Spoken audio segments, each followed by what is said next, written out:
चल रही है।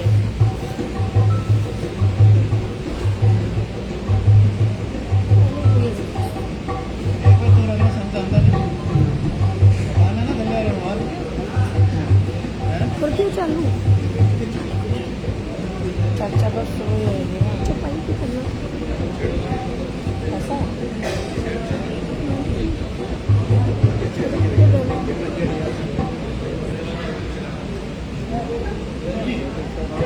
चालू થઈ ગયો સ્ટાર્ટ કરી તો હા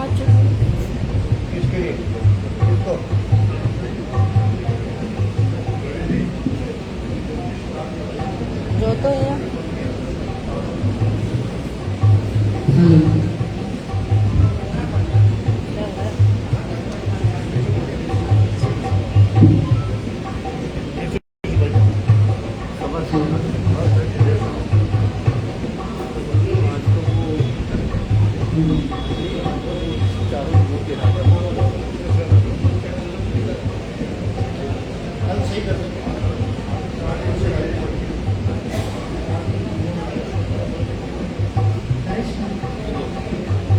बोली श्री सदगुरु महाराज की, श्री प्राणनाथ प्यारे की, श्री बाजीराज महारानी साहिबा की, श्री कृष्ण कन्हैया लाल की, श्री छत्रसाल महाराज की, परम श्री चरणदास महाराज की, श्री प्राणनाथ प्यारे की।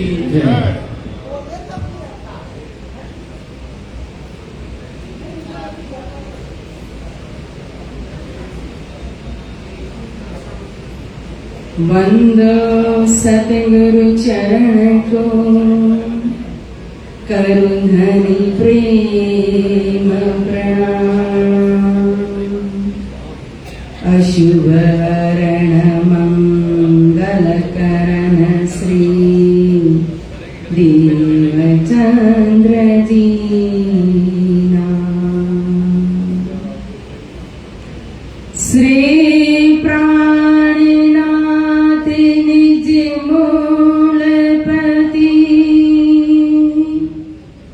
श्री महराज सुनाम, तेज कुंवर श्यामा युगल को,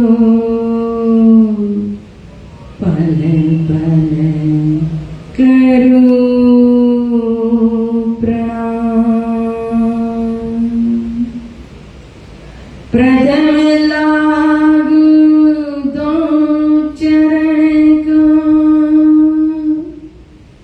धनियन चढ़ाइयो किने लांकितनी लालैडिया, मेरे जीव के ये जीवन प्यारे मेरे प्राणे को, मोहने पल छोड़ो जीने, मैं पाई मेहर महबूबे की, मेरे जीव के ये जीवन। कदम लाग करूं सिजदा, पकड़ के दो पाए, हुक्म करते माशिक, बिजाशिक के दिले आए,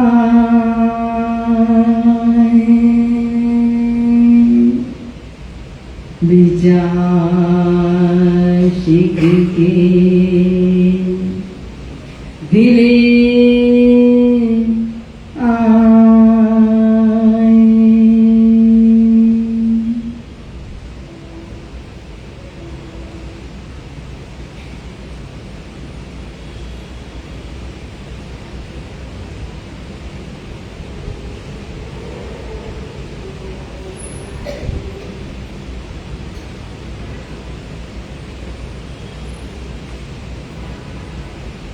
धाम धनी अक्षरार्थी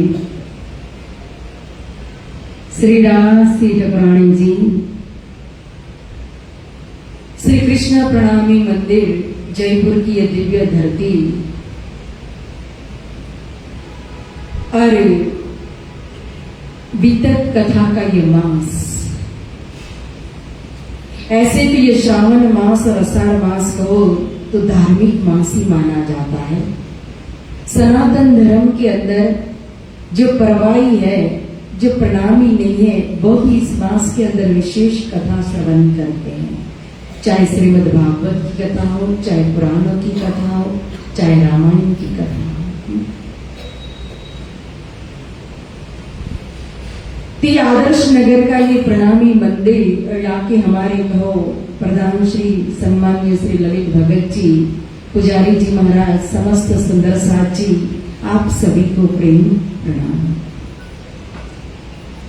प्यारे सुंदर साथ जी, हमारे निजानंद संप्रदाय श्री कृष्ण प्रणामी धर्म की यह परंपरा है और यह परंपरा कहो तो विक्रम संवत 1751 से ही चल रही है। इस मास में विशेष करके हम वितक कथा अपनी जागनी लीला का श्रवण करते हैं और वितक शब्द भी कहो तो श्रीमुख वाणी के अंदर से ही आया हुआ शब्द है ना। हमारा वितकनी वेद, तो वितक मतलब कोई यहां कहो तो राजा महाराजों की कहानियां नहीं सुना रहे हैं, यहां कोई इतिहास नहीं है। यह वितक के अंदर स्वयं, जैसे हरिद्वार के अंदर जब निष्कलंक बुद्ध अवतार महामती श्री प्राणनाथ जी पहुंचे तो जितने भी हिंदू जगत के अंदर जो अलग अलग मत धाराओं को, संप्रदाय को मानने वाले जितने भी मत थे, उनके आचार्य थे, उनके लिए संप्रदाय क्या था? नया संप्रदाय था, नई पद्धति, नया मार्ग नहीं रहा। लेकिन आज भी देखो इतना प्रचार प्रसार है, लेकिन फिर भी कितने हैं जो निजानंद संप्रदाय को जानते भी नहीं। तो इस निजानंद संप्रदाय का संपूर्ण परिचय कहो, पहचान हमें वितक कथा से मिलती है कि किस तरह से निजानंद स्वामी धनी श्री देवचंद्र जी महाराज ने इस निजानंद संप्रदाय की स्थापना की है। महामती श्री प्राणनाथ जी ने किस तरह से कहो तो प्रचार प्रसार किया, जागनी लीला की, और वितक के माध्यम से ही ये दोनों स्वरूप सदगुरु महाराज और महामती श्री प्राणनाथ जी, उनकी भी संपूर्ण पहचान इसके अंदर छिपी हुई है। क्योंकि जैसे द्वापर के अंदर, ब्रज के अंदर देखो तो श्री कृष्ण तो स्वयं आवेश नहीं तन धारण किया हुआ था, लेकिन फिर भी सभी पहचान कर नहीं पाते थे। क्यों? शरीर को देखते थे। अंदर की शक्ति जो थी, परमात्मा श्री कृष्ण की शक्ति, उस शक्ति को न देखने के कारण ब्रह्म स्वरूप में श्री कृष्ण की पहचान नहीं कर पाए। उसी तरह से सदगुरु महाराज और महामती श्री प्राणनाथ जी ने भी यहाँ का तन धारण किया हुआ है। पृथ्वी, जल, अग्नि, वायु, आकाश, यही 5 तत्व का कहो 14 इंद्रिय मिलकर के ये वजन बना हुआ है। दिवापी राजा का और मरु राजा का जो जीव है, उन्होंने जो शरीर धारण किया हुआ है, श्री देवचंद्र जी और श्री महाराज ठाकुर का, उन्हीं के अंदर तो स्वयं अक्षरातीत का आवेश विराजमान होकर के, श्री धनी जी का जोश विराजमान होकर के स्वयं जागनी ब्रह्मांड के अंदर 120 वर्ष की जागनी लीला की हुई है। लेकिन देखते क्या है? श्री देवचंद्र जी का वचन, श्री प्राणनाथ जी, श्री महाराज ठाकुर का वचन, यही वजूद इसीलिए पर्दारूप बन जाता है। तो वितक पहचान कराती है कि उस देवा पे राजा के जीव ने किस प्रकार से कश्मी करके अपने शरीर को भी दिव्य बना दिया था, जिसके अंदर स्वयं श्री श्यामा जी राज्य का आवेश लेकर के और साथ में अक्षर भगवान की बुद्धि, हुक्म, सब लोग सब कुछ लेकर के लीला कर रहे थे।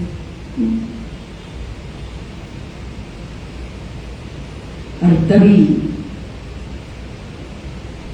जो बच्चे थे ना, बच्चे छोटे से बालक, उन्होंने कहा था देवचंद्र नहीं मानवी अवतार ही कोई। जिन्होंने पहचान की उन्होंने बोला। महामति श्री प्राणनाथ जी की जिन्होंने पहचान की, जिन्होंने जो वजूद से देखा तो वजूद में सीमित रह गए, जिन्होंने रूह की आंखों से देखा तो पहुंचे बीच बक्का लाभ। जान मोहम्मद देखो, सेठ बदलवारी देखो, लालदास सिंह महाराज जी देखो, महाराजा छत्रसाल जी देखिए।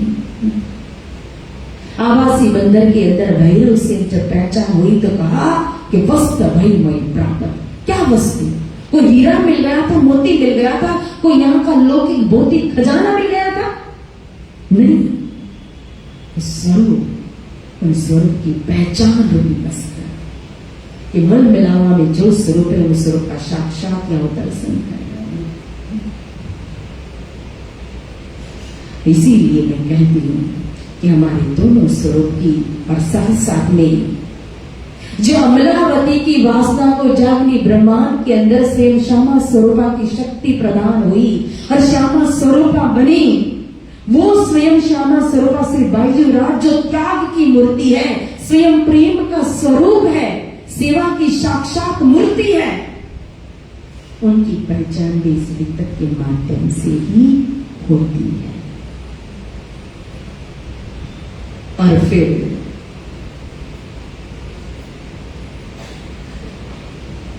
यहां श्री वितक साहिब के अंदर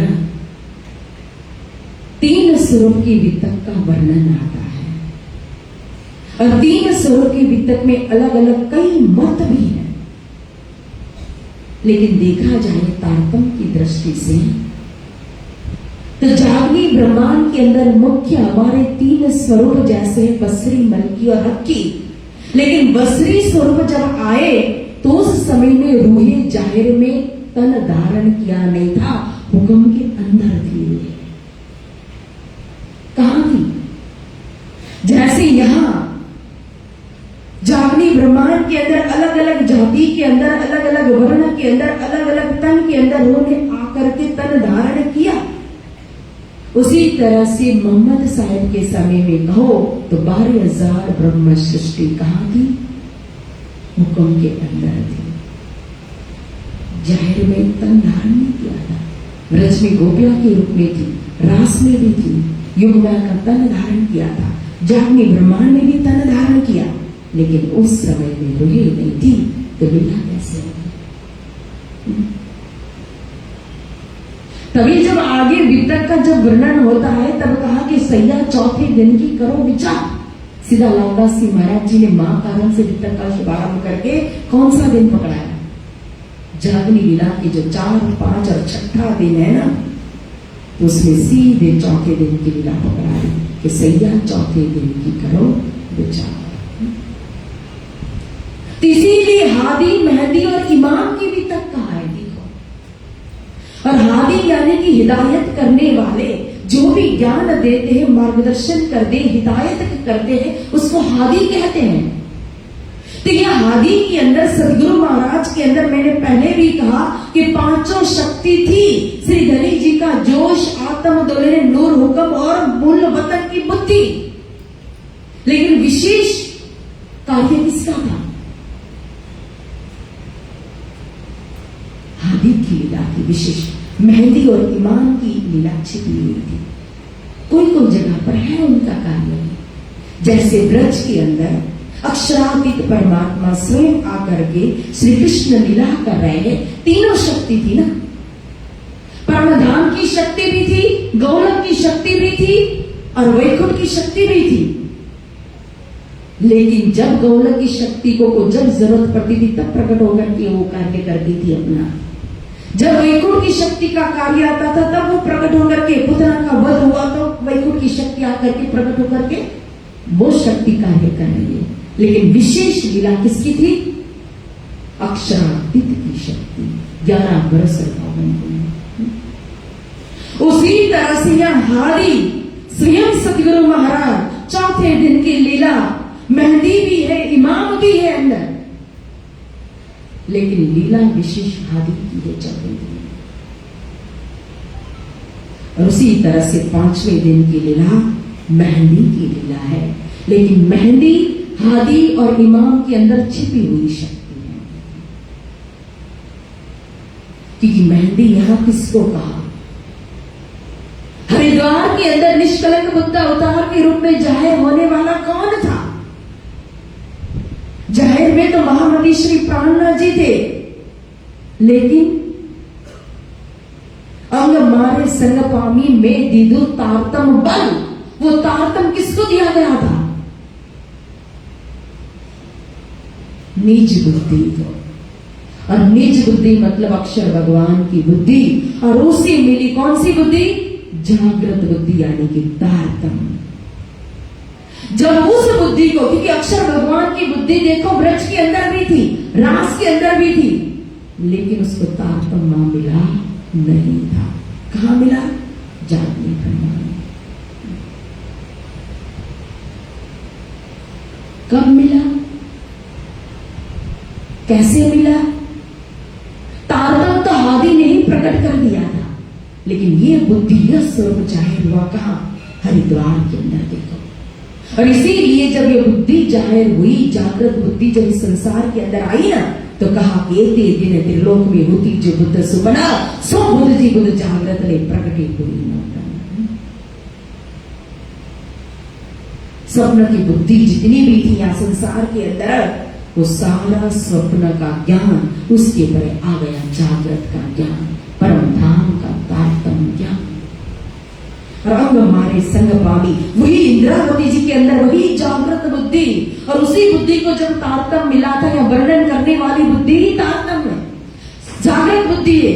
जागृत बुद्धि जब मिला तो वर्णन बुद्धि करती है, लेकिन शक्ति कौन है? तारतम है। और वही मेहंदी निज बुद्धि प्लस जागृत बुद्धि इज इक्वल टू निष्कलंक बुद्ध। लेकिन यह सारी शक्ति तो उस समय कहो मात्र यही नहीं, लाखों जो पैगंबर हो गए, तीर्थंकर हो गए, अवतारी कहो, सारी शक्ति किसके अंदर थी? श्री प्राणनाथ जी के अंदर। तो निष्कलंक बुद्ध अवतार के रूप में वो जाहिर हुए थे। तो 5वें दिन की लीला मेहंदी की है, और 6ठे दिन की लीला इमाम की विशेष है।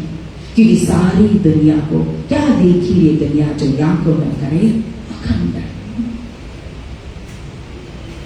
तो अखंड तो तारतम से होगा, लेकिन करने वाला स्वरूप कौन है? 7वां दिन तो हमारा मूल मिलावा है परमधाम में। 6 दिन कुरान में वाकई वही चलेगा। संसार के अंदर हमारा मात्र 6 दिन ही कहा है। देखो 7वां दिन तो हमारा परातम के अंदर उठना है। इसीलिए ये 3 स्वरूप के भीतर हादी, मेहंदी और इमाम 4थे, 5वें और 6ठे दिन की लीला। क्योंकि पहला दिन ब्रज है, दूसरा दिन रास है, तीसरा दिन अर्घ है, तो 4था दिन हादी, 5वां दिन मेहंदी और 6ठा दिन इमाम। 4थे दिन की लीला आप ये भी ले सकते हो सतगुरु महाराज जी की लीला। 5वें दिन की लीला महामती श्री प्राणनाथ जी का जागनी पर्यटन, और 6ठे दिन की लीला मौनीनों की जागनी।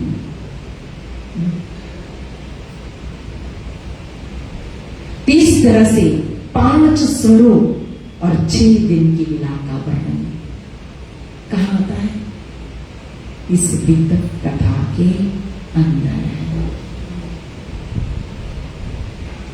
और फिर आप देखो, जो भगवान विष्णु इस धरती के ऊपर अवतार लेते हैं, तो सतयुग के अंदर भी मुख्य अवतार आया नरसिंह अवतार, उसका वर्णन भी होता है, कथा भी सभी सुनते हैं उनकी।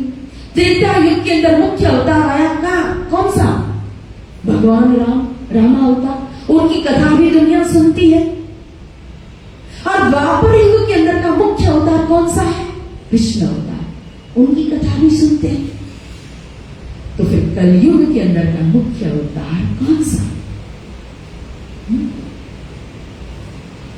24 अवतार मध्य कलयुग के अंदर का मुख्य अवतार कौन सा? बुद्ध कल की। तो वही बुद्ध कल की अवतार की लीला का वर्णन तो वितक साहिब के अंदर है। वितक तो बहुत सारी है, परमहंसों ने अपने अपने भाव रख करके इतनी सारी वितक की, मुझे लगता है 30 या 30 से भी ज्यादा वितक होगी अभी। लेकिन मुख्य वितक वाणी का अंग कहा जिसको, वह है स्वामी श्री रामदास जी महाराज जी की वितक। क्यों? कि स्वयं जब हुक्म द्वार खोला तो क्या कहा? मौमिने के दिल में अर्ज कर बैठे। तो लालदास जी महाराज जी के दिल में स्वयं बैठ करके हुक्म इस वितक की रचना करवाई है, स्वयं महामती ने ही की है। और इसीलिए सबसे प्रथम वितक भी कहो और वाणी का अंग रूप जो वितक है ना, वो स्वयं स्वामी श्री लालदास जी महाराज जी की वितक है। और वही वितक की परंपरा 400 साल से कहो निजानंद संप्रदाय के अंदर चल रही है। यही कथा, यही जागनी लीला, अपनी लीला को हम सुनते हैं और सुनना ही चाहिए। कैसे? कैसे सुनना चाहिए? बार बार वितक साहिब में आता है, अष्टप्रहर की सेवा में जाकर भी कहा रोके कानों सुनिए। आगे प्रथम प्रकरण में भी सावधान कर रहे हैं ना, श्री महामत कहे सात जी शास्त्र कहियो कर। आगे अपनी वितक किसकी कहा? सुन लीजो चित्त धर। और चित्त हमारा ऑनलाइन में रहेगा। हम घर में वितक कथा सुनते हैं ऑनलाइन, भोजन बनाते बनाते सुन लेंगे, सोते सोते भी सुन लेंगे, कुछ अन्य काम करते करते, फोन आया तो फोन भी लेटते हुए, बात करते हुए भी वितक तो ऑनलाइन चल ही रही है। कितना ध्यान। मैं कभी कभी कहती हूं कि हमें बहुत भूख लगी हो, अब व्रत है तीज और चौथ का, सुबह से चाय पिए, पानी पिया, दिन भर कुछ भी नहीं खाया, और शाम को आप वाणी गायन ऑनलाइन सुन करके ऑनलाइन एक रेसिपी निकाल दो, कोई आइटम निकाल दो, भोजन अच्छी सी डिश निकाल लो, पेट भर जाएगा। भर गया पेट, क्यों नहीं खाते ऑनलाइन?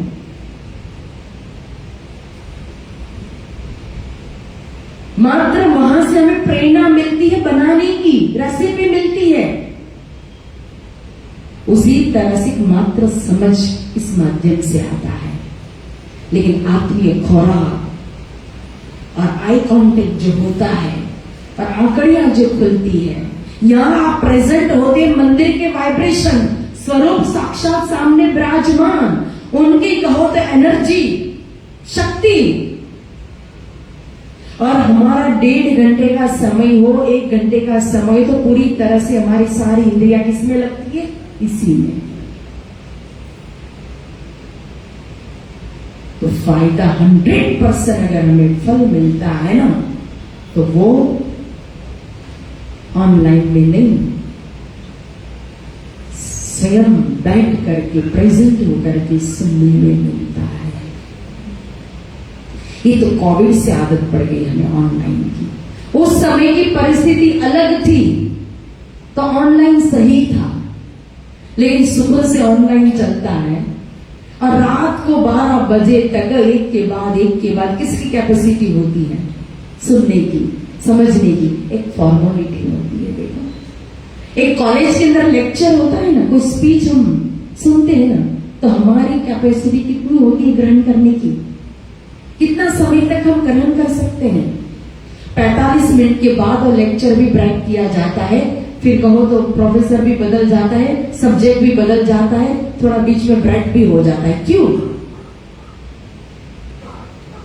क्योंकि हमारी लेने की क्षमता जो है ना, एक लिमिटेड है।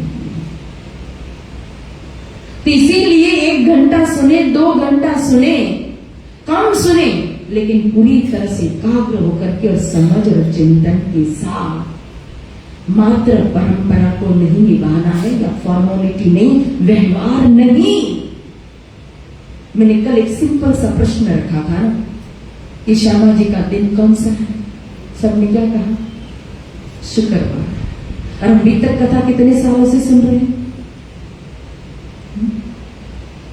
कितनी बार पढ़ी होगी, कितनी बार सुनी, यहां तक कि मुझे लगता है कि हर वक्ता बन गए, कोई भी कर भी सकता है अभी तक।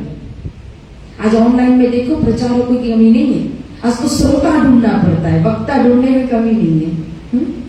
क्योंकि सुनाना ही सबको अच्छा लगता है, सुनना किसको अच्छा लगता है? लेकिन 2 शब्द से कहो नहीं। यूट्यूब पर भरमार आपको वक्ता मिलेंगे, सब अलग अलग दिशा में जो चाहे भरमार बोलते हैं। लेकिन वास्तविक बात को छोड़ करके बोलने से क्या फायदा? इसलिए वितक हमारा दर्पण है, जिसमें हम अपने आप को देख सकते हैं कि हम कितने पानी में हैं।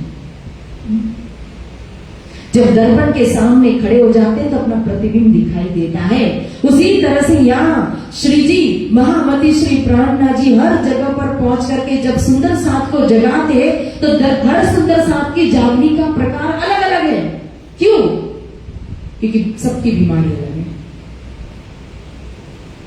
जागनी सबकी की, लेकिन देखो भैरव सेठ को अलग प्रकार से जगाया, मौजी भाई को अलग प्रकार से जगाया है ना, तो चिंतामणि को अलग प्रकार से।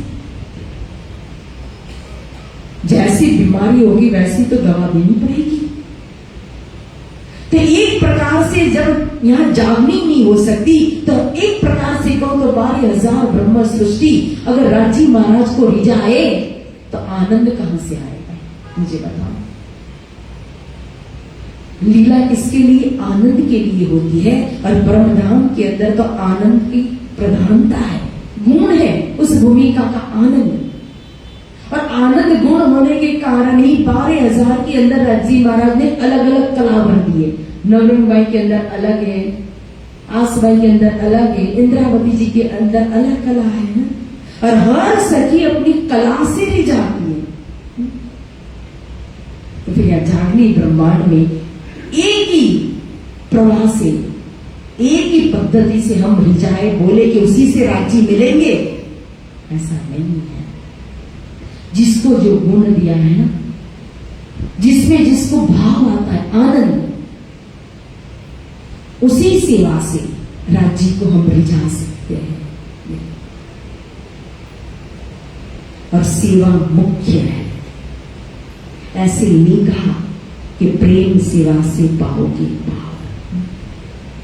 जैसे धन से हम दान पुण्य करते, अच्छे कर्म करते तो धन की शुद्धिकरण होती है, कथा चर्चा आदि सुनते हैं तो आत्मा पवित्र बनती है, उसी तरह से सेवा से शरीर की पवित्रता बनती है, दिव्य बनता है।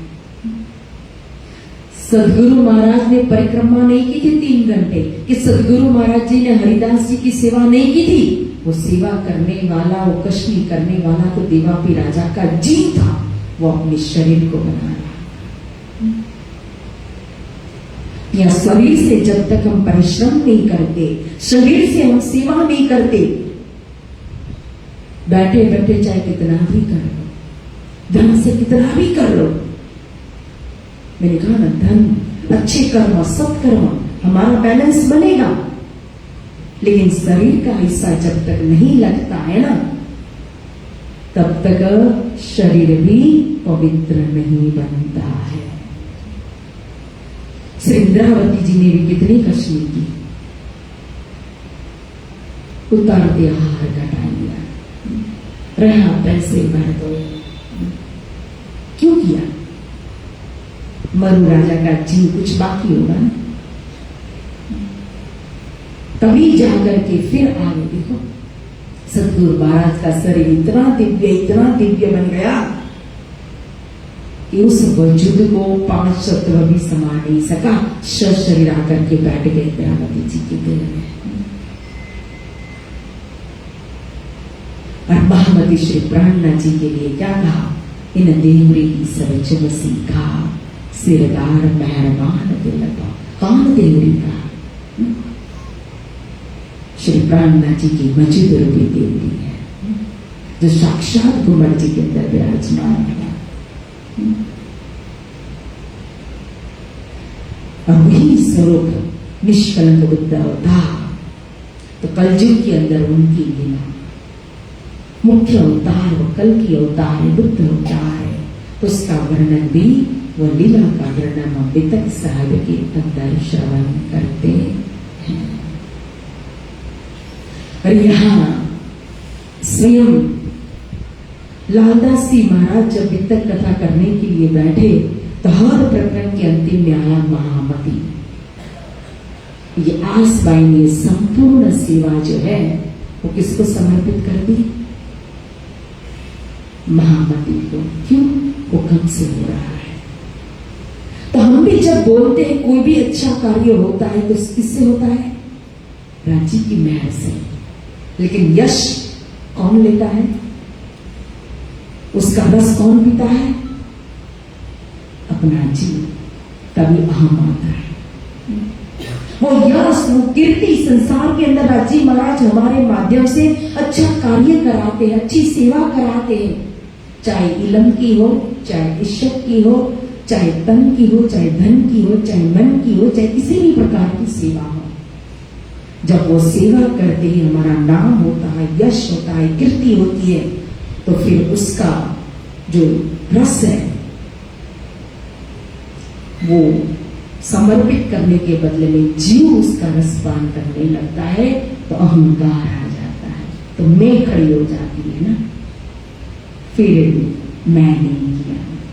बोलने में तो बोलते थे राजी की मेहर से हो रहा है, हुक्म से हो रहा है, लेकिन अंदर दिल से जिस दिन हुआ ना, उस दिन कहो तो कभी भी मैं खड़ी होती नहीं है। उस दिन जीव खड़ा नहीं होता है, जीव मर करके आत्म भाव आ जाता है। उस दिन वाणी के अंदर यह विवेचन आप चिंतन करके देखना कि जीव भी आता है, आत्मा भी आती है, परात्म का भी वर्णन है। तो जीव क्या है, आत्म क्या है, परात्म क्या है? और गीता के अंदर तो प्राण तक भी कह दिया। तो प्राण को अलग करो, जीव को अलग करो, आत्म को अलग करो, परात्म को अलग करके देखो, फिर सब एक ही है, ऐसा नहीं होता। इन सब की अवस्था के हिसाब से कहा है। जीव की अवस्था क्या है? उसके नीचे तो प्राण होता है, वो केजी नर्सरी जो होता है ना, वो प्राण की कैटेगरी आती है। उसके अंदर की जो चेतनता होती है, जैसे सामान्य जीव जंतु प्राणी, तो उसके अंदर का जो चेतन है उसको प्राण कहा जाता है। लेकिन जब मनुष्य तन मिल जाता है तो मनुष्य तन के अंदर एक अच्छे कर्म करने के लिए परमात्मा ने मानव तन दिया, तो वो जीव है सामान्य। लेकिन वही जीव जब अच्छे कर्म के अंदर जाए, न गया तो वो जीव है, और जब वो अच्छे कर्म करने लगेगा, सत्कर्म की ओर प्रेरित होता है, तो वो आत्मा बनता है। जब स्कूल के अंदर होता है तो जीव है, फिर यूनिवर्सिटी में जाता है ना, तो आत्मा है। उसकी अवस्था बदल जाती है, और उस आत्मा का भी मूल पता चल गया, तो वो परात्म जो मूल मिलावा में बैठी है। और उस परात्म का संबंध सामने कंचन वर्ण के सिंहासन पर परमात्मा के साथ, हमारे प्रियतम श्रीनाथ जी महाराज के साथ है। तो सभी चर्चा, अन्य कथा चर्चा जो होगी वो जीव, प्राण, आत्मा तक वर्णन करेंगे, लेकिन वितरक तो यहाँ परात्म और परात्म का भी मूल परमात्मा तक दिखा देती है, दर्शन करा देती है, पकड़ा देती है।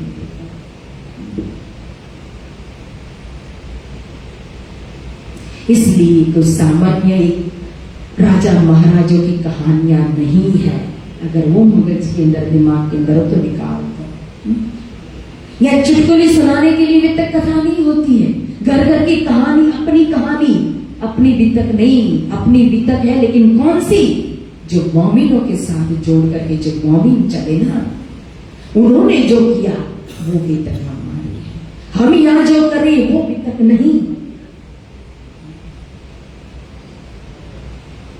हमें प्राणनाथ जी की लीला को सुनाना है, सदगुरु महाराज जी की लीला को सुनाना है, परमधाम की लीला को सुनाना है, ब्रजराज की लीला को सुनाना है। या संसार की बातें नहीं आती इसके अंदर। टाइम ही क्या होता है, समय कहाँ? अभी देखो 1 घंटा हो जाएगा, मुझे पता भी नहीं चलेगा इसमें। मैं तो पहले घड़ी देखी भी नहीं, बता देना पूरा करना हो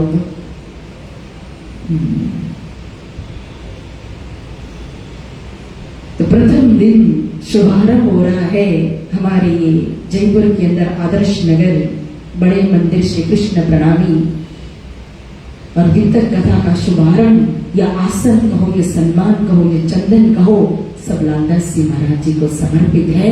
क्योंकि वितक का आसन, जैसे हिंदू जगत के जगत गुरु कौन माने जाते हैं? वेद व्यास जी। क्यों? क्योंकि ज्ञान को विभाजन ऋग्वेद, यजुर्वेद, सामवेद और अथर्ववेद में दिया तो व्यास जी ने दिया, पुराण दिया। तो उसी तरह से हमें ये वितक कथा दी तो लालदास जी महाराज जी ने दी। तो चाहे वहां सनातन धर्म के अंदर कोई भी व्यासपीठ पर बैठे, लेकिन वो आसन व्यास जी का है। उसी तरह से यहाँ जो कथाकार बैठते हैं वो ये हमारा आसन नहीं है, ये आसन है। बैठने वाले तो कोई भी है, लेकिन लालदास जी महाराज जी का स्थान है, उनका सम्मान है, उनका आसन है। लाल आगे आए बैठेंगे ना, यही भाव। जब रामायण की कथा होती है ना, तो हनुमान जी की गद्दे लगाई जाती है। क्यों? भाव है, और जिस तरह से भाव रखते हैं वैसे होता है। हनुमान जी आकर के सुनते हैं, तो फिर यहाँ भाव है कि लालदास जी महाराज जी का ही आसन, और यही कथा सुना सकते, हमारी कोई ताकत नहीं है। हमारी बुद्धि कितनी स्वप्न की, तो महामती की बुद्धि से ही वर्णन हो सकता है, हमारी स्वप्न की बुद्धि से ही जागने लीला का वर्णन नहीं हो सकता है। तो यह लालदास जी महाराज जी ने वितक कथा का शुभारंभ कहो तो भविष्य पुराण की साक्षी, जो वेद व्यास जी है, उन्होंने 18 पुराण की रचना की, और 18 पुराण मध्ये कहो तो भविष्य पुराण की साक्षी यहाँ रखी हुई है। ऐसे तो परमधाम की साक्षी कहो, निष्कलंक बुद्ध अवतार की साक्षी यत्र तत्र सर्वत्र है, लेकिन विशेष भविष्य को दर्शाने वाला, दर्शन कराने वाला ये भविष्य पुराण है। इसीलिए भविष्य पुराण की साक्षी रखते हुए कह रहे हैं, भविष्य पुराण में राजा कहे जग चारे, वचन है व्यास के ताको करो विचार। भविष्य पुराण के अंदर 4 युग, सतयुग, त्रेता, द्वापर और कलयुग, 4 युगों का नाम वर्णन किया गया है, और 4 युग के राजाओं का नाम भी वर्णन है। तो यहाँ लालदास जी महाराज कहते हैं, वचन जो है व्यास के ताको करो विचार।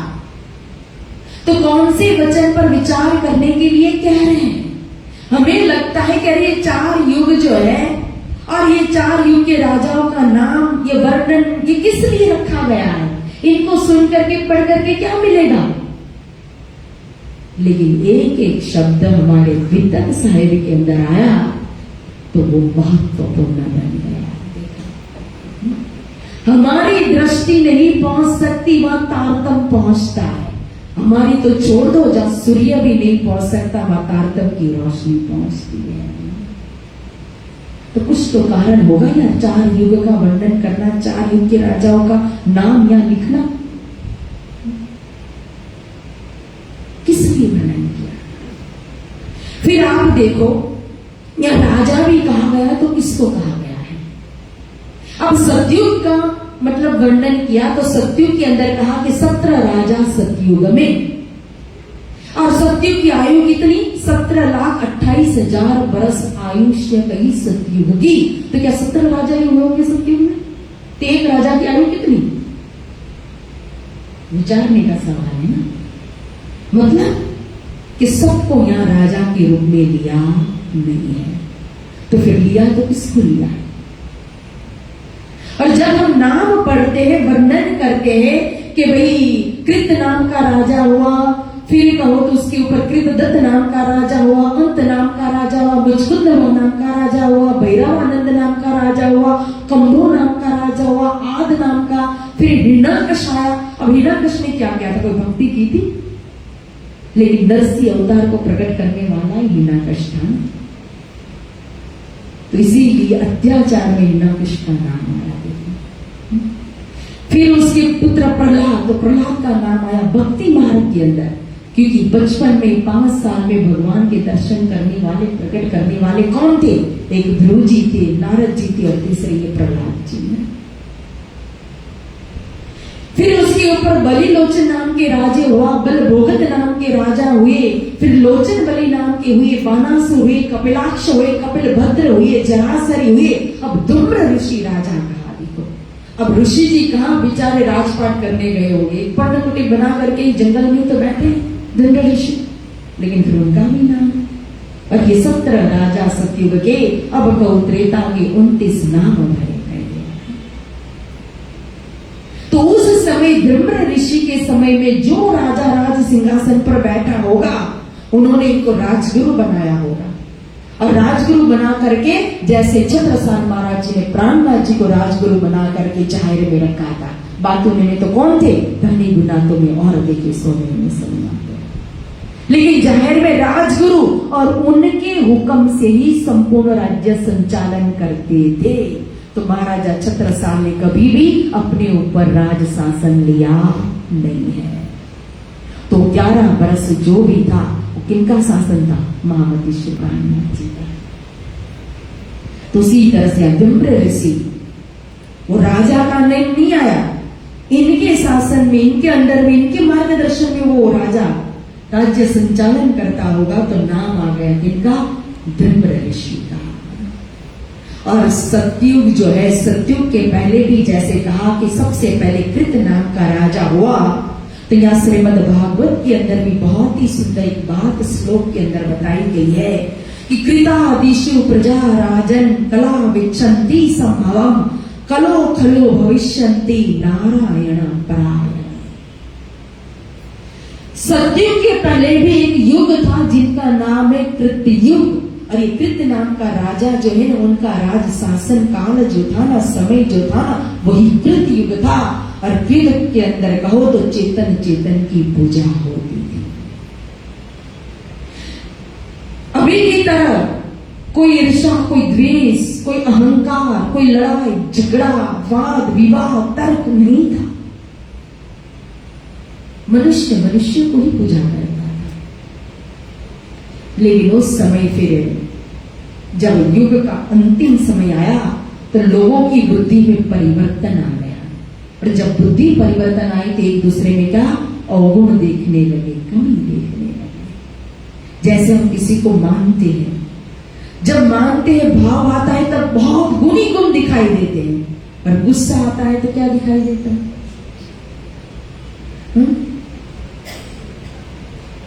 फिर अवगुण ही अवगुण दिखाई देता है ना। क्यों? हमारी बुद्धि परिवर्तन, और बुद्धि हमारे भाव को परिवर्तन करती है। देखो, अच्छा बुरा दिखाने वाला मन है, और मन को कहो, मन ने बुद्धि का सपोर्ट नहीं लिया ना, तभी मन वश में होकर के फिर अवगुण करता है, गलत मार्ग पर ले जाता है, तब मन की हारे हार हो जाता है। क्योंकि बुद्धि तो दोनों प्रकार का विवेचन करके देती है, अच्छा भी बुरा भी। अब अच्छे को पकड़ना है कि बुरे को पकड़ना है, वो फिर क्या करेगा? मन करेगा। और अच्छे को पकड़ करके फॉलो किया तो मन ही करावे सत्य साहेब, सत्य की साहेबी दे देगा मन। अब मन के ऊपर तो कितने घंटे बोले। अब 1 महीना सुनना ही है। आज तो ललित जी को फिर देरी हो रही होगी, तो अभी धड़कन ऐसे ऐसे हो रही होगी कब महाराज जी कथा पूरी कर रहे हैं। नहीं, लेकिन इसीलिए मैंने राजा का नाम भी शॉर्ट में ले लिया है। तो कहने का भाव है कि यहाँ कहा कि नारायण से आगे क्या कहा, भविष्य दे रहे श्लोक के अंदर श्रीमद् भागवत के अंदर चौथा जो स्कंद है, उस चौथे स्कंद के अंदर इस श्लोक का वर्णन है, जिसके अंदर कहा कि नारायण परायण, कलयुग के अंदर नारायण से भी जो परे है, जो परमात्मा है, वो परमात्मा स्वयं इस धरती के ऊपर प्रकट होकर के लीला करेंगे। उस स्वरूप को पकड़ाना है, और उस स्वरूप को अब डायरेक्ट अब निष्कल्प बुद्ध अवतार की लीला का वर्णन या लालदास जी महाराज कर देते तो कोई कैसे समझता। तो पहले क्या युग से प्रारंभ किया कि वो स्वरूप किस युग में आएंगे और किस राजा के शासन में आएंगे, क्योंकि भविष्य दर्शा रहे ना। तो सत्युग में नहीं वो निष्कल्प बुद्ध अवतार परमात्मा का होगा, न त्रेता में होगा, न द्वापर में होगा। कब होगा? कलयुग में।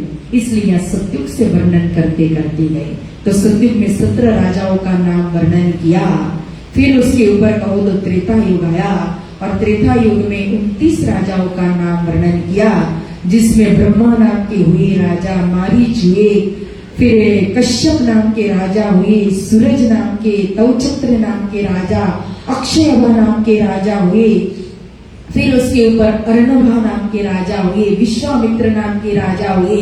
अब विश्वामित्र देखो राजा थे, लेकिन फिर भी राजा के रूप में उनका नाम राजा के रूप में यहाँ नहीं आया है। कहने का भाव एक क्षत्रिय राजा थे, लेकिन जब ब्रह्म मुनि जो थे वशिष्ठ ऋषि, और वशिष्ठ ऋषि से उनका अहंकार टकराया, तो उन्होंने इतनी घोर तपस्या की ब्रह्म ऋषि बनने के, फिर भी परास्त नहीं कर सके थे वशिष्ठ ऋषि को, तो और जाकर के तपस्या की, तब जाकर के गायत्री देवी को प्रसन्न किया, प्रकट किया, और गायत्री मंत्र आया था। और गायत्री मंत्र का लक्ष्य स्वर्ग है, उससे ज्यादा है। तो यहाँ विश्वामित्र का नाम आता है। फिर मेनका से भी परास्त हुए, उसके बाद जब उन्होंने तपस्या की ना, उस तपस्या से वो ब्रह्म ऋषि बने थे। तो इसीलिए राजा के रूप में उनका नाम वर्णन किया गया, जो राजा हरिश्चंद्र की भी परीक्षा देने वाले थे, विश्वामित्र। फिर महामंत्र नाम के राजा हुए, चिमन नाम के राजा हुए, फिर भद्र उद्वल नाम के राजा हुए, त्रिशंख नाम के राजा हुए। ये सूर्यवंशी राजा है, जहां भगवान राम का अवतार होता है। यह त्रिशंख नाम के बाद हरिश्चंद्र नाम के राजा हुए। देखो इनकी परीक्षा ली थी विश्वामित्र ने। फिर उनका अब हरिश्चंद्र नाम के राजा, तो उनका नाम किसके लिए वर्णन किया गया? सत्य में, क्योंकि उन्होंने राजपाट छोड़ दिया, पत्नी का परित्याग हो गया, पुत्र मृत्यु लोक में चला गया, लेकिन फिर भी सत्य नहीं छोड़ा था, सत्य को ही धर्म बनाया था। इसलिए सत्यवादी में आज भी प्रसिद्ध है राजा हरिश्चंद्र। फिर उनके बाद उनका पुत्र रोहिताश, फिर मानधाता नाम के राजा, फिर आए सगर नाम के राजा, और फिर आसामित्र। उसके बाद फिर सूर्यवंशी में हुए भगीरथ नाम के राजा, फिर दिलीप नाम के राजा। अब भगीरथ राजा ने क्या किया था? गंगा देवी को प्रकट किया था। यहाँ इस जो राजा सगर और उनके जो पुत्र थे, उन पुत्रों को कपिल मुनि ने श्राप दिया था, सारे पुत्र को भस्म कर दिया था। तो उन पुत्रों की मुक्ति के लिए तपस्या की थी, और भगीरथ राजा ने फिर गंगा देवी को प्रकट करके वरदान देने वाले थे ब्रह्मा जी, लेकिन मुक्ति के लिए प्रकट कौन हो गई? पानी के रूप में स्वयं गंगा यहाँ प्रकट हो गई थी। तो गंगा को प्रकट करने वाले भगीरथ राजा था, इसीलिए उनका नाम आया। फिर दिलीप नाम का राजा हुए, फिर रघु नाम के, फिर अज नाम के, फिर दशरथ नाम के राजा हुए, और उन्हीं के समय में फिर अवतार होता है भगवान विष्णु का, मर्यादा पुरुषोत्तम भगवान राम प्रकट हुए। फिर उनके पुत्र लव आए, फिर अंतमान नाम के राजा हुए, कई लखी नाम के राजा हुए, फिर बबरवान हुए, सुदर्शन नाम के राजा हुए, अग्निवरण आए। ये 29 त्रेता मिने भये राजा उपरा धरना। अब 12,96,000 बरस है इस युग की, त्रेता युग की आयु। उसमें हुए मात्र कितने? 29 राजा। क्यों? क्योंकि यही सारे भारत के अंदर प्रसिद्ध थे किसी न किसी रूप में, इसलिए लालदास सिंह महाराज जी ने उनका नाम यहाँ लिखा है। फिर 29 भये, 19 भये द्वापर में, प्रथम इंद्र नाम, तापर भयो चंद्रमा, फिर पूर्वा राजा इस ठामा। अब यहाँ कहो तो द्वापर युग के अंदर 19 राजा हुए, 8,64,000 बरस इसकी आयु है इस युग की। उसमें सबसे पहले कहो तो निर्मोक्ष नाम के राजा हुए, फिर इंद्र नाम के भी राजा हुए, चंद्रमा नाम के भी राजा हुए, शांतनु नाम के भी राजा हुए, फिर चित्र नाम के, फिर विचित्र नाम के, तापर भयो व्यास। पराशर और सत्यवती के पुत्र एक ये वेद व्यास, और व्यास जी भी भगवान विष्णु का अवतार है। ता ऊपर पांडु भयो, फिर अर्जुन राजा आस। अब कितने बीच में गैप हो गए राजा? अब पांडु राजा, सीधा व्यास जी के बाद। अब ये चित्र और विचित्र बहुत ही कम उम्र में चले गए थे धाम। तो अंबिका और अंबालिका जो थी उनको ये व्यास जी ने ही अपनी शक्ति से, कहो निर्योग शक्ति से पुत्र दिया था। वो थे धृतराष्ट्र और पांडु, और पांडु से हुए कौन? आगे 5 पांडव। तो 5 पांडव में सिंहासन पर बैठने वाले युधिष्ठिर थे, लेकिन नाम अर्जुन का आया। किस लिए? क्योंकि प्रसिद्ध कौन हुआ? अर्जुन हुआ। तीनों लोक में कहो उस समय अर्जुन की बोलबाला थी, नर और नारायण की जोड़ी थी, इसलिए अर्जुन का नाम लिखा गया। फिर उसके बाद कहो तो अहिवरण नाम के राजा हुए, चित्र नाम के राजा हुए, शांतनु नाम के राजा हुए, फिर बलिवान राजा हुए, फिर निर्वाण हुए, फिर बलि चक्षु हुए, फिर हुए परीक्षित नाम के राजा। अब परीक्षित कौन है बताओ? अभिमन्यु का बेटा। और अभिमन्यु किसके पुत्र थे? तो अर्जुन के बाद सीधा किसका नाम आना चाहिए था? अभिमन्यु का तो नाम भी नहीं आया, और कितने राजा बीच में आ गए, और फिर जाकर के नाम आया परीक्षित का। क्यों? परीक्षित उस समय फेमस हो गए, नाम था। और तक्षक कहो तो एक निमित्त बना, लेकिन तक्षक के कारण कहो जब 7 दिन में तक्षक आके डंसेगा, मृत्यु होगी, जब ये श्राप लगा तो ये श्राप ही उनके लिए आशीर्वाद बन गया। स्वयं सुखदेव मुनि प्रकट होकर के श्रीमद् भागवत की कथा सुनाई, जिसके अंदर स्वयं क्या क्या ब्रज और रास लीला के रहस्य उनके अंदर आए। तो निमित्त बने परीक्षित राजा का श्राप। फिर उनके पुत्र जन्मेजय आता है। फिर अब कहो 20 कल युग के, 19 कहे द्वापर, 29 त्रेता के कहे, 17 सतयुग पार। अब यहाँ वर्णन कर रहे हैं कलयुग के राजाओं का नाम, और उसमें सबसे पहले प्रथम जदु नाम के राजा है। फिर उसके बाद कहो तो अजयपाल नाम के राजा हुए, फिर महीपाल नाम के राजा हुए, फिर गंधर्वसेन नाम के राजा, और फिर आए विक्रमादित्य। विक्रमादित्य जानते हो? बहुत ही अच्छे राजा थे, प्रसिद्ध राजा थे, और 9 रत्न रखते थे अपने पास। और वो 9 रत्न मध्ये एक रत्न है बेताल, जो आप देखते हो ना, सुनते हो, बेताल। ये इन्हीं का एक रत्न था विक्रमादित्य का। कर्मनिष्ठ राजा थे, और इन्हीं से, इसीलिए कहो उज्जैन के ये राजा, और इतने प्रसिद्ध के आसपास के सभी राज्यों को इन्होंने जीत लिया था। इन्हीं से विक्रम संवत चला, जो आज भी हम मान रहे हैं। कितना चल रहा है विक्रम संवत? इसी सब को सबको पता होगा। विक्रम संवत पता है किसी को? हाँ 2082 उन्हीं से चला। ईस्वी सन से कितने साल पीछे? 57 साल बाद। तो कभी भी हमें वितक के अंदर काम आती है चीज। क्यों? कभी ईस्वी सन और जो विक्रम संवत जो डेट लिखी हुई रहती है ना वितक साय में, जैसे प्रागट्य की कहो, अंतर्ध्यान तिथि की कहो, तो जब हमें विक्रम संवत निकालना हो या उससे हमें ईस्वी सन निकालना हो तो फिर +-57 करना पड़ता है। इसलिए बहुत काम की चीजें याद रखो। उसके बाद विक्रमाचक्र नाम के राजा हुए, फिर भोज नाम के राजा हुए, यहां तक हिंदू राजा हुए कलयुग के अंदर।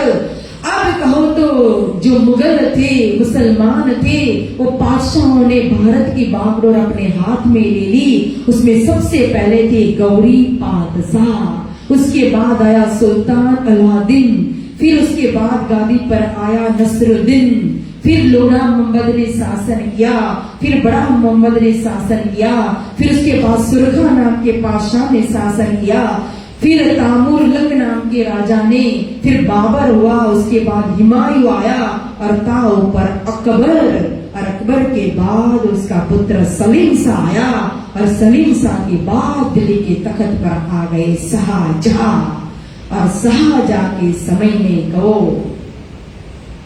सदगुरु महाराज स्वयं लीला कर रहे थे। और यही शाहजहां के कितने पुत्र थे? शाहजहां को कितने पुत्र थे? कितने बेटे थे? 4। ये औरंगजेब उन्हीं का है कि दूसरे का है? तो औरंगजेब जो है, अब हमें कभी कभी लगता है कि औरंगजेब की बात क्यों करना, औरंगजेब के लिए क्यों सुनना, इतना ऐसा क्यों वैसा क्यों। मैंने कहा ना, हम अपनी बुद्धि लड़ाते हैं, लेकिन महाबुद्धि से बढ़कर कोई बुद्धि होती नहीं है। अब द्वापर युग की कृष्ण कथा हम श्रवण करते हैं। कंस का रोल हीरो का है कि विलन का है? कंस का रोल हीरो का है कि विलन का? तो उसकी कथा निकाल देते हैं व्यासपीठ पर बैठने वाले, हा? सुनाते हैं कि नहीं? कंस की कथा सुनाए बिना कृष्ण को कौन मानेगा? तो यहां कंस की जगह पर कहो, कंस को प्रकट करने वाला, कृष्ण को प्रकट करने वाला ही कंस था। यहां निष्कलंक बुद्ध अवतार को प्रकट करने वाले कौन है? 12,000 में कहो अच्छे अच्छे पात्र तो सभी भज लेते हैं, लेकिन बिहारी जी जैसा पात्र और औरंगजेब जैसा पात्र कौन भजेगा? वो कोई खास सखी बज सकती है जिनके ऊपर विशेष मेहर हो राजी महाराज की, वो सकुमार बाई की वासना या रतन बाई की वासना, वही ऐसा रोल कर सकती है। हम औरंगजेब की महामती श्री प्राणनाथ जी ने कभी भी मोमिनों को, महाराजा छत्रसाल जी को तलवार दी तो औरंगजेब को मारने के लिए नहीं दी थी, मुगलों के अत्याचार को खत्म करने के लिए दी थी। उनके अत्याचार को खत्म करना था, औरंगजेब को नहीं मारना था। बहुत सारी बातें हैं, लेकिन शॉर्ट में हम अभी इतना ही समझे कि जो लालदास जी महाराज समय को पकड़ाना चाहते थे कि वो निष्कलंक बुद्ध अवतार जो भविष्य के अंदर होने वाला है, तो वो कौन से युग में होगा? कलयुग के अंदर। अब कलयुग के अंदर यहां तक वर्णन किया, बादशाह औरंगजेब दिल्ली के तख्त पर आ गया, वो सुन्ने इस्लाम में था, अत्याचार करता था, पापाचार था, दुराचार था, चारों ओर कहो तो हाहाकार मचा दिया था। तभी तो प्रजा त्राही हुई, तभी तो सबने बुद्ध जी को पुकारा कि जल्दी से प्रकट हो। वाणी के अंदर कितने प्रकरण हैं, और तभी कहो तो फिर आगे अवतार होएगा बुद्ध कल की इस ठाम कह दिया। बोलो श्री कलयुग के अंदर या समय को पकड़ा करके बादशाह औरंगजेब के शासन में होगा वो अवतार, सीधा यहां बता दिया समय को पकड़ा करके। देखो जब आगे अवतार होएगा बुद्ध कल की इस ठाम। जब वितक की रचना कभी अवतार हो चुका है, लेकिन जब लीला का वर्णन करने बैठेंगे तो शुभारंभ से ही तो करना पड़ेगा। तो यहां हम कोई भी कार्य का शुभारंभ करते हैं तो उसमें एक तो मंगलाचरण से भी करते हैं। तो मंगलाचरण के रूप में ये 4 युग रख दिए, 4 युग के राजा का नाम। और दूसरा औरंगजेब यहाँ आया, अब कहा आगे अवतार होएगा बुद्ध कल की सठाम। यहां तक हिंदू राजा बोझ तक थे। अब मुसलमान पातशाहों का वर्णन किया, सकुमार बाई की वासना का वर्णन, औरंगजेब का वर्णन कर दिया। अब एक बादशाह का तो वर्णन किया, अब कहा एक राजा निष्कलंक बुद्ध अवतार के पास ऐसा आगे जा करके आएगा जो अब तक 4 युग में जितने राजाओं का नाम वर्णन किया उन सब राजाओं का भी सिरदार होगा, सबसे ऊपर बागी होगा।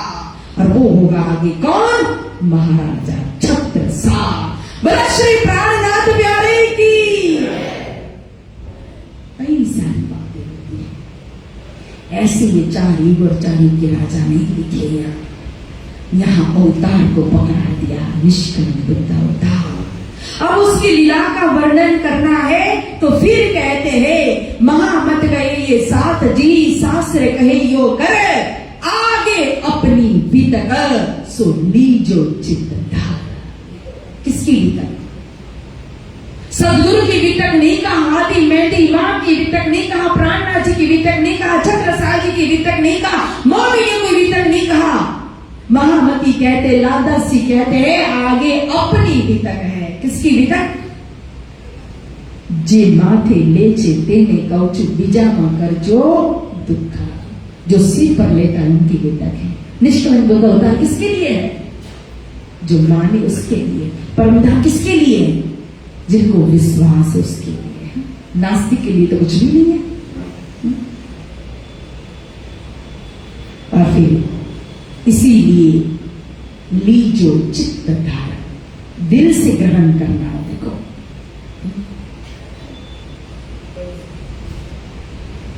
और फिर अब यह एक भूमिका बांध दी, समय को पकड़ा दिया, स्वरूप को पकड़ा दिया। अब इस निष्कलंक बुद्ध अवतार आए कहां से? इस धरती के ऊपर स्वर्ग से आए, वैकुंठ से आए, गौलक से आए, कहां से आए? इसलिए अब वितक का शुभारंभ करेंगे। कहां से? कार्य कारण पर एक महाकारण से। कितनी सुंदर ढंग से देखो वर्णन कर रहे हैं। इसलिए अब वर्णन होगा महाकारण से, और उस महाकारण को सुनेंगे, श्रवण करेंगे हम कल। आज यहां विराम देते हैं। सो लीजिए चित्त धर। श्री मामत कहे ये साथी जी, आगे शास्त्रे कहे यो कर, आगे अपनी वितक सो लीजिए चित्त धर, सो लीजिए चित्त धर। बोलो श्री सद्गुरु महाराज की, श्री प्राणनाथ प्यारे की, श्री निष्कलंक बुद्ध अवतार की, श्री बाजीराज महारानी की, कृष्ण कन्हैया लाल की, तीनों परी धाम की, श्री छत्रसाल महाराज की, स्वामी श्री लालदास जी महाराज की, श्री चरणदास महाराज की, बोल बोल पंजे वाले की, तारतम महायज्ञ की, वितक महायज्ञ की, बोल बोल गुम्मट वाले की, बगले वाले की, प्राणनाथ प्यारे की, प्राणनाथ प्यारे की, प्राणनाथ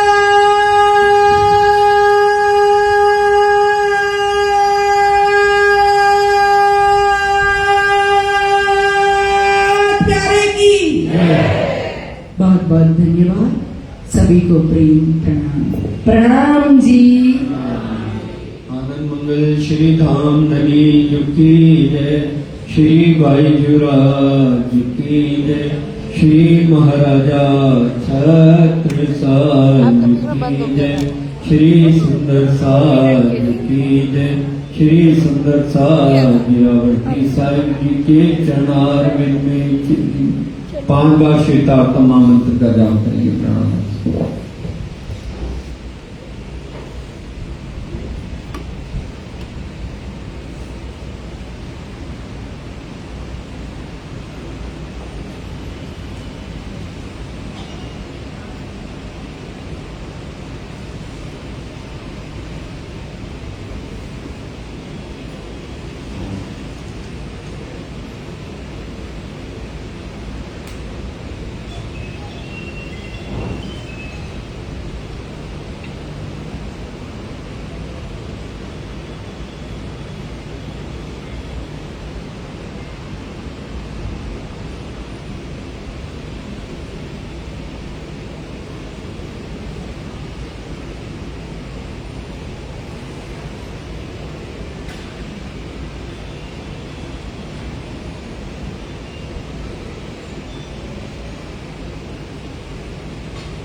बोलो श्री प्राणनाथ प्यारे की।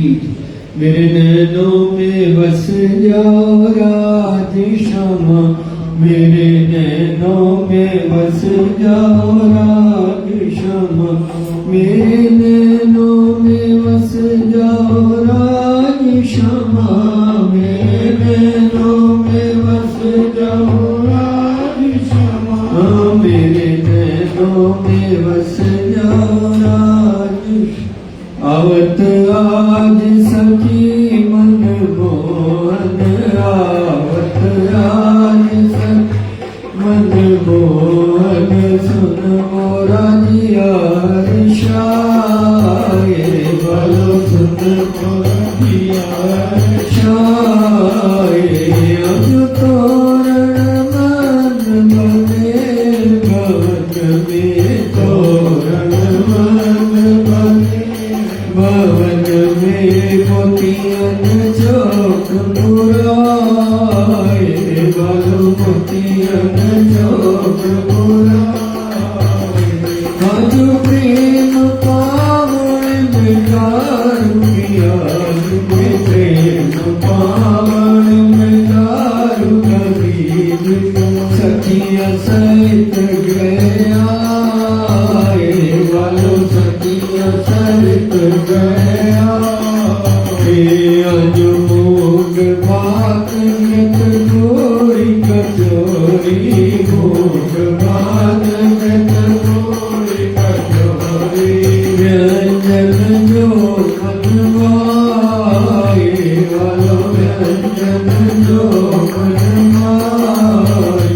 आज पीवत जुगल पूरी सुख पावत, जीवशि सच्चिदानंद सुख पावत, जीवशि पूर्णानंद सुख पावत, जीवशि स्वरूप सुख पावत। श्री यमुना जल अथवाए, वालो यमुना जल अथवाए।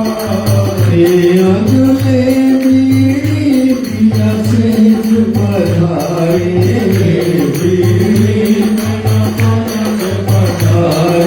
ज्ञान दास सुख पाए, बोलो चकर साथ सुख पाए।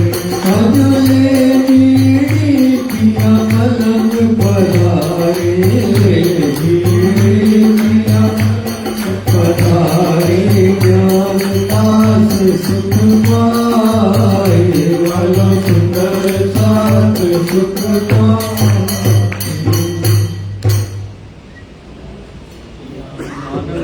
श्री राम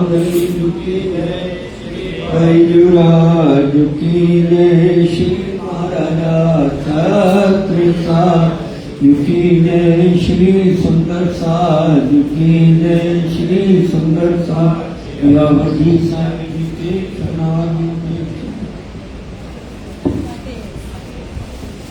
प्राणदार सुंदर साध जी, कितना उदात्त चिंतन, कितना अभिनव ज्ञान है पूज्य महाराज श्री जी के पास। हम सब ने श्रवण किया होगा, अनुभव किया होगा।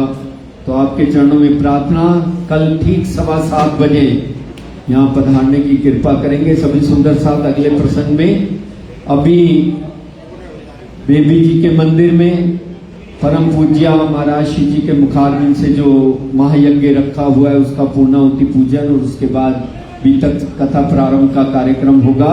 आपके चरणों में प्रार्थना, वहां पधारने की कृपा करें। और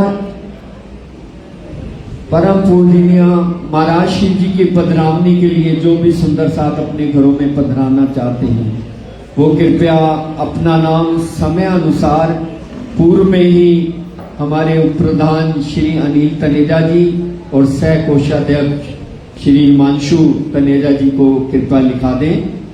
और कल जिन सुंदर साथ के भोग की बारी है उन सुंदर साथ की भोग की बारी परम पूज्य बेबी जी के मंदिर में भी और निमित्त अपनी राशि कार्यालय में तीनों रसीदें पड़ी हैं, जो भी अपने भाव हो उसमें लिखा दें। कल जिन सुंदर साथ के नाम है श्रीमती कमलेश जलाहा, श्री राहुल प्रणामी, श्री महेंद्र प्रणामी, श्री रणवीर दीपक आर्य, श्री धर्मेंद्र दुबे, श्री गौरव चुग, श्री जंगेश चिलाना, श्री अजय चिलाना, श्री अनिल चिलाना, श्रीमती उषा प्रणामी, श्री पंकज प्रणामी, श्रीमती कमलेश चिलाना, श्रीमती रीटा चिलाना, श्री अशोक प्रणामी, श्री मनोज प्रणामी, श्री सारता प्रणामी और श्री देवेंद्र प्रणामी। बहुत बहुत धन्यवाद।